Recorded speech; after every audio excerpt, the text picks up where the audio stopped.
Kako znam da se volim? Ovo su pitanja kao kod psihologa. To bi trebalo sad uzeti jedno pola sata, jednu lijepu bilježnicu, otići u prirodu i pisati odgovore na pitanje kako znam da se volim. Pa vjerojatno kao i ljubav, što sam nešto govorila o ljubavi, to je neki spontani refleks koji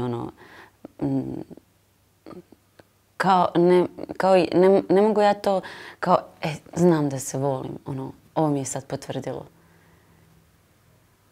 Nego dođe neki trenutak i kao, okej. Kao bilo je to i to i osjećala sam se tako i tako, ali znaš šta, ovo sad je okej. Mogu se s tim nositi, mogu to primiti k sebi i nešto što mi se događa, nešto što je bilo. Nisam u otporu, ne. Nego sam kao otvorena za sve to i onda se automatski otvori neki prostor za mene.